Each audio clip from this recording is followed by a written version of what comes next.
Bueno, y vamos a hablar de este tema para ampliar sus aristas, sobre todo con la opinión que tienen algunos ciudadanos cubanos, por ejemplo, que residen en Estados Unidos.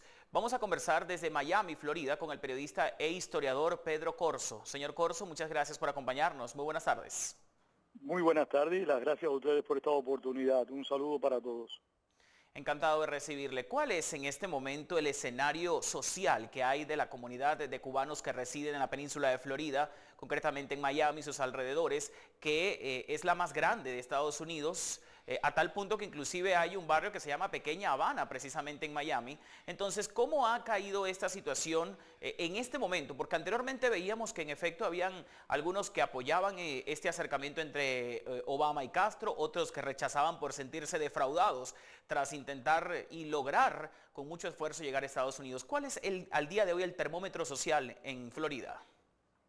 Mira, la mayoría de los exiliados, no me estoy refiriendo a los emigrantes, a las personas que abandonaron Cuba por razones de carácter económico, con todo su derecho, por supuesto, pero me refiero a los exiliados, a los que están en contra del gobierno de la isla. La inmensa mayoría está en contra de que se hayan establecido relaciones, de que se hayan levantado sanciones a la dictadura cubana sin que en la isla se hayan producido cambios políticos, sin que en la isla se hayan producido cambios económicos sustanciales.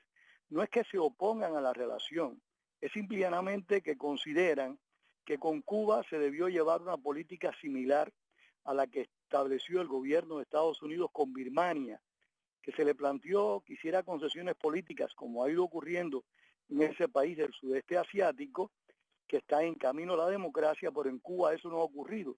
Y entonces este sector del exilio, la inmensa mayoría, repito, está en contra de concesiones unilaterales, está en contra de que se favorezca al gobierno cubano, sí que el gobierno cubano actúe en consecuencia, que en la isla existan todavía presos políticos, que los cubanos no podamos disfrutar, como ustedes los costarricenses, de elecciones plurales, que no podamos tener acceso a la libertad de expresión.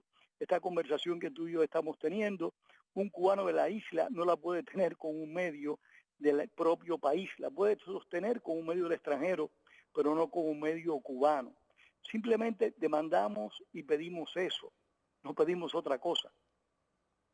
Ahora, señor Corso, en la reciente intervención del presidente Raúl Castro, que además al final dijo lo que acaba de concluir, que iba a responder una sola pregunta, pero a la final tuvo que hacer por lo menos una y media o dos, decía que si le daban la lista de los presos políticos, él los liberaba, que mucho se ha politizado con respecto a los derechos humanos y al cumplimiento o no cumplimiento en Cuba, y que, por ejemplo, Cuba tiene bastiones en derechos como la salud, como también el tema de la identidad, de la educación, que otros países no cumplen. Es decir, él Yo te dice que ningún pregunto, país cumple todos los derechos humanos y que Cuba está en ese proceso de poder aplicarse a cada vez ratificar y permitir el cumplimiento de todos. Pero que así como Estados Unidos, por ejemplo, tiene unos derechos que logra en sus ciudadanos, Cuba también los tiene. Y eso hay que respetarlo. ¿Qué piensa usted? yo pienso que no es necesario para que un pueblo tenga acceso a la educación y a la salud, de que no existan partidos políticos ajenos al oficial, que no es necesario que exista un control de la información, que no es necesario que una manifestación política sea reprimida y que los que participan en esa manifestación política sean golpeados. En el caso de que en Cuba existan derechos, eso no impide que existan otros. Ahí tiene que haber un punto de justicia y en Cuba no existe. El gobierno cubano se ha abrogado siempre la fantasía, así lo considero yo al menos, de que el ciudadano de la isla disfruta de derechos económicos. Pero a la vez, yo le digo a usted, el estudiante cubano tenía que compartir la mitad de su tiempo escolar con la mitad del tiempo de trabajo en el campo. El estudiante cubano no tiene acceso a estudiar, a cursar la carrera que entienda pertinente. Eso limita ese derecho al cual Raúl Castro ha hecho mención.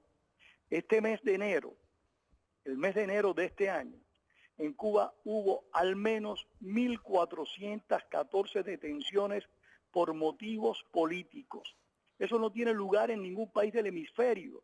Aunque en el supuesto caso de que sobrara la salud, de que la educación fuera irrestricta, de que fuera en realidades, todos esos grandes cuentos y toda esa vitrina que el gobierno cubano viene ofreciéndole al mundo desde hace años, en ese supuesto caso no justifica nunca, en mi opinión, el hecho de que 1.414 personas o al menos 1.400 arrestos se hayan producido en menos de un mes.